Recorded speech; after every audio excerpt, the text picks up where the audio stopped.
일할 때는 100달러, 잠잘 때는 200달러. 혹시 이 영상을 처음 보셨다면 제 채널의 모든 영상을 정주행하시길 추천드립니다. 안녕하세요, 이사양 잡스입니다. 오늘은 세금에 대해서 좀 말씀드릴게요. 티스토리 블로그를 시작하시면 처음에는 한 달에 뭐 10만원이라도 벌면 좋겠다 이런 생각 하십니다. 최근 댓글에 보면 한 달에 30만원이 목표예요 그러셨는데 그거 마음대로 안 됩니다. 30만원 벌고 싶은데 300만원이 들어오니까 마음대로 안 되는 거예요. 이 구글 애드센스라는 게 생각보다 규모가 엄청나게 크기 때문에 저희 네이버 애드포스트나 또 다음에서 하는 여러 가지 광고들이 있잖아요. 데이블이나 이런 거 있죠. 그런 것처럼 아주 허접한 곳이 아닙니다. 그래서 티스토리 블로그를 시작하셨으면 용돈벌이 수준으로 끝나지는 않으니까 꼭 함께 계속 같이 하셨으면 좋겠습니다. 자, 여기서 이제 말씀드리는 건 뭐냐면 우리가 살다 보면 다양한 소득이 발생하잖아요. 근데 그 소득이 크지 않거나 정기적이지 않으면 정부에다가 신고할 필요성을 못 느끼는 경우가 많습니다. 직장에 다니시거나 큰 기업에서 받는 금액들이 있죠. 예를 들면 우리 쿠팡 파트너스 같은 거 하시잖아요. 그런 것들은 워낙에 원천징수가 되기 때문에 당연히 알아서 세금을 내지만 우리가 개인적으로 조금씩 생기는 수익들을 알아서 신고하는 기억이 별로 없으실 거예요. 사업을 하시지 않는 이상에는. 그래서 이 구글 애드센스, 티스토리로 인한 수익도 세금에 대해서는 전혀 생각하지 않아 보셨을 겁니다. 근데 전에 말씀드렸던 것처럼 세금은 내야 되죠. 한국이라는 나라는 소득이 발생하는 곳에는 언제나 세금이 붙게 돼 있습니다. 이러한 것들이 워낙 불합리한 것들도 많이 있기 때문에 세무사들을 통해서 절세라는 이름으로 세금을 절약하는 방법들이 매우 중요한 시대이긴 한데요. 어쨌든 간에 소득이 발생하면 세금을 내야 되는 겁니다. 애드센스 같은 경우에도 단 10,000원이라도 발생하면 10만원이라도 발생하면 내게 돼 있습니다.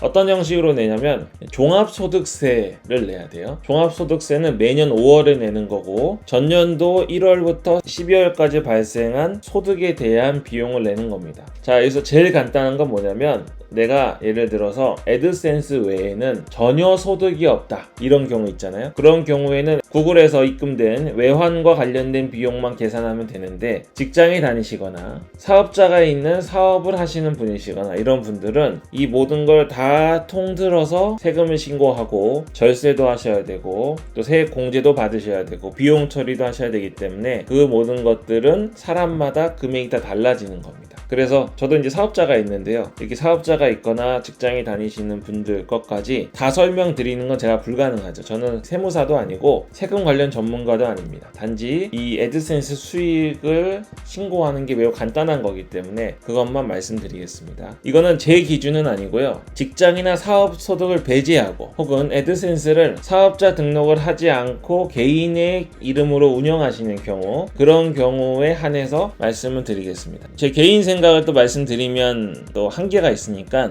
국세청에 문의한 내용을 토대로 말씀드리겠습니다. 처음 하는 거라고 생각하고 문의를 드렸어요. 그랬더니 아주 친절하게 국세청 직원분께서 지금 코로나로 인해서 힘든 상황인데도 친절하게 대답해 주셨습니다. 제가 이제 통화를 하다 보면 녹음이 되잖아요. 이 녹음 내용도 같이 말씀드릴 건데 그대로 보내드릴 수는 없고 필요한 내용만 제가 그분 목소리 변조해서 혹시 개인적인 피해가 가지 않게 말씀드리겠습니다. 국세청 전화해 보시면 알겠지만 통화 내용은 법적 효력이 없다고 처음부터 이야기를 해주고 있어요. 그래서 국세청이긴 하지만 서비스 차원에서 우리에게 알려주시는 거니까 그 정도로 생각하시고 진행하시면 되겠습니다. 정말 궁금하신 분들은 1년에 한 번이니까 세무사에 연락하시면 비용 그렇게 크게 많이 나가진 않거든요. 그러니까 1년에 한 4,500만원 이상 4,5천 달러 이상 버시는 분들은 세무사를 한 번쯤은 이용해 보시는 것도 좋고요. 겸업 금지가 아닌 직장 다니시거나 사업자 운영하시는 분들은 당연히 세무사를 통해서 하시는 게 가장 중요하다고 생각할 수 있습니다. 작년에 처음 시작해서 이번에 세금 처음 내시는 분들은 이번에 실제로 해보시고 나면 내가 앞으로 어떻게 관리를 해야 되고 비용 처리를 위해서 어떻게 해야 되는지 수익이 좀 많아지게 되면 이제 사업자를 내고 하는 게 유리하게 될지에 대해서 직접 체감하게 되실 겁니다. 그래서 꼭 조금이라도 비용 아끼시면 좋겠습니다. 그러면 먼저 국세청 직원분과 통화한 내용의 일부를 들려드리고 나서 제가 진행을 하도록 하겠습니다.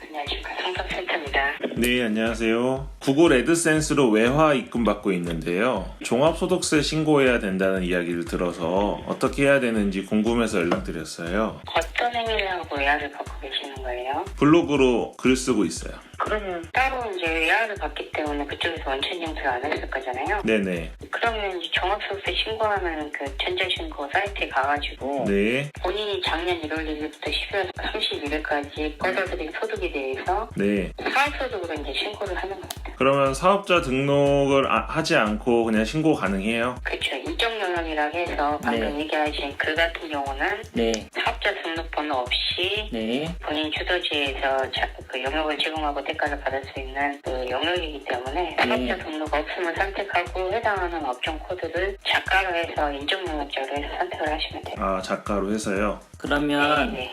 금액은 달러 기준으로 입력을 해야 되나요? 돈을 받았을 당시에 그 환율로 당시 환율로 원화 환산을 하셔야 되겠죠. 달러를 받았다고 하면 달러를 받았으면 네. 그때 당시 환율로 그 송금을 받았을 당시 환율로 환산을 하셔야 돼요. 입금 당일 환율로 계산하면 되네요. 네, 맞습니다. 네. 그럼 혹시 이게 세금이 면제되는 구간도 있나요? 작년에 벌어진 소득이 어느 정도 신고를 했을 때 네네. 경비가 인정이 되거나 아니면 네. 기본 공제로 해서 기본적으로 공제되는 금액이 있기 때문에 아, 네. 신고를 한 이후에 이제 그런 네. 공제 금액으로 인해서 소득세가 나오지 않았습니다. 그러면 공제될 만한 게 없으면 얼마 구간으로 혹시 세율이 바뀌는지도 알 수 있어요? 1,200만 원까지는 6%, 네. 1,200만 원, 4,600만 원까지는 15%, 네네.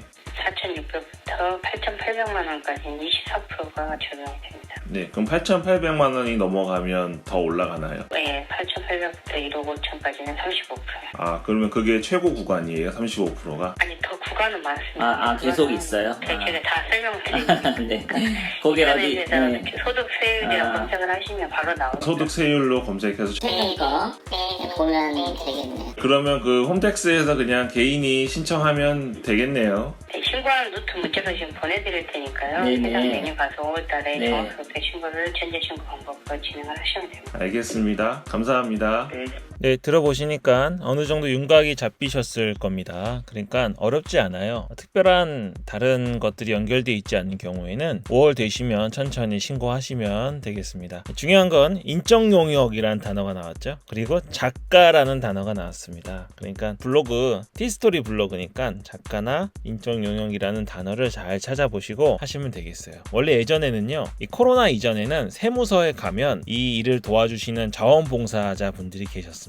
이제 공무원 일을 오랫동안 충실히 하시다가 퇴직하신 분들 계셔요. 그분들이 나오셔가지고 하나하나 다 도와주셨어요. 그래서 할 수 있었는데 지금은 아무리 마스크를 써도 거기에 가서 오랜 시간 앉아있을 수는 없잖아요. 그래서 정말 복잡한 세무 행정을 하셔야 되는 분들은 꼭 세무사를 하시는 게 좋고요. 제가 지금 말씀드린 것처럼 이 애드센스 종합소득세만 신고하셔도 되는 분들은 집에서 그냥 신청하시면 되겠습니다. 어차피 아까 그 세율 말씀해 주셨는데요. 보시는 것처럼 1,200만 원, 연소득 1,200만 원 이하시면 6% 나갑니다. 6일은 6, 22, 그쵸? 1,200만 원 버시면 72만 원 나가네요. 1,200 벌고 72만 원 세금 내신다고 생각하시면 좋고요. 1,200만 원 초과하시고 4,600만 원 이하면 15% 내셔야 돼요. 누진공제는 뭐 이건 세법상 얘기고 제가 자세히 뭐 말씀드릴 입장은 아닌데 요 금액 빠집니다. 최종 나온 금액에서 요 금액 빠진다고 생각하시면 돼요. 아까 제가 통화하면서 끝에 좀 물어본 게 있는데 이거 신고 안 하는 경우 있잖아요. 안 하면 당연히 가산세 붙습니다. 부정 무신고가 있고 그냥 무신고가 있는데 일부러 무신고한 거면 40%인가? 예, 가산세를 물고 실수로 한 거면 20%인가 이렇게 물어요. 근데 국세청은 원래 세금 납부 잘하면 감면해주고 이런 제도도 있으니까요. 너무 걱정하지 마시고 일단은 그 전에 작년이 2020년이잖아요. 2019년까지 어떻게 했는지는 우리끼리 서로 묻지 맙시다. 묻지 말고 이제 오늘 제 채널에 오셔서 세금에 대해서 이제 좀 알게 되셨으면 작년 거부터는 내는 게 속 편하실 거예요. 내는 게 맞고 세금 내야죠. 내는 거고 우리가 내는 세금이 우리한테 돌아오진 않더라도 또 사실 어떻게 쓰이는지 모르잖아요. 근데 그것까지는 우리 영역이 아니니까 우리는 우리가 할 일을 할 뿐입니다. 그렇게 생각하시면 좋겠어요. 얼마를 벌든 간에 저는 최대한 애드센스에서는 빨리 받아옵니다. 나한테 와야 돼. 내 외환 통장으로 빨리 와야 됩니다. 그래서 빨리 받아다 놔야 혹시 내가 의도치 않아도, 저는 정책 위반 안 한다고 그랬잖아요. 아무리 그래도 애드센스에서 막으면 막히는 겁니다. 그러니까 일단은 내 통장으로 돌려놓고 뭐 환율이 올라갈 때 나중에 환전하더라도 받아 놓는 게 좋습니다. 그리고 세금 신고는 하시면 좋죠. 유튜브도 마찬가지예요. 똑같습니다. 지금까지 유튜브나 티스토리 블로그로 인한 애드센스 수익에 대해서 정부에서 크게 규제를 안 했죠. 근데 작년 재작년부터 이쪽으로 하는 크리에이터들이 늘어나면서 정부에서 규제를 할 거라는 소문이 보도 자료들로 나오고 있습니다. 이게 언제 시작될지는 모르지만 설령 시작된다 하더라도 과거에 안 낸 거 무신고든 부정무신고든 과산세를 먹인다고 해도 그건 어쩔 수 없는 거예요. 그러니까 그리고 올해 신고 안 한다고 해서 조사하지 않을 수도 있어요. 근데 그거는 우리 역할이 아닙니다. 우리가 할 일을 하는 겁니다. 세금을 이제 어떻게 내야 되는지 고민이 되시는 분들에게 제거는 가장 간단한 거 알려드려요. 통화해 주신 분 정말 감사드리고, 다시 말씀드리지만 통화는 통화일 뿐 그 분명히 전화해 보시면 법적 효력이 없어요. 그러니까 도움을 받았다고 생각하시면 좋겠습니다. 복잡한 문제는, 세무 문제는 세무사에게 문의해 보셔야 돼요. 저에게 복잡한 얘기 물어보실 거예요 분명히. 근데 제가 이번에는 선을 정확히 그을 겁니다. 제가 대답 못하는 문제는 세무사에게 가시라고 말씀드릴 거고요. 정부에서 요구하는 개인이 신고할 수 있는 세금 영역이 있잖아요. 그건 제가 다 알려드릴 테니까 혹시 댓글에서 제가 자꾸 이렇게 세무사에게 미루더라도 너무 서운해하지 않으시기를 바랍니다. 앞으로 유료 협찬 광고가 들어올 거라는 강한 확신을 가지면서 계속 채널을 운영해 나가겠습니다. 계속 응원해 주시고요. 질문도 많이 해주시고 부탁드리겠습니다. 애드센스 수익 많이 내셔서 내년부터는 또 전담 세무사 끼고 하셔야죠. 비용 처리도 하시고 사업자 내실 날도 오시길 바랍니다. 애드센스 사업자는 다른 얘기인데 이건 다음에 말씀드릴게요. 사업자를 내야 유리한 시점이 있습니다. 근데 그거는 일정 수익 이상이 돼야 유리한 거니까 그 전까지는 그냥 사업자 없이 하셔도 무방하다는 점 말씀드리면서 오늘 여기까지 하겠습니다. 이사양 잡스였습니다. 오늘 영상이 좋았다면 구독, 좋아요 눌러주시고요. 알림 설정 버튼 누르셔서 전체 알림 설정해 주시면 영상을 놓치지 않고 하루라도 더 빨리 수익을 내실 수 있습니다.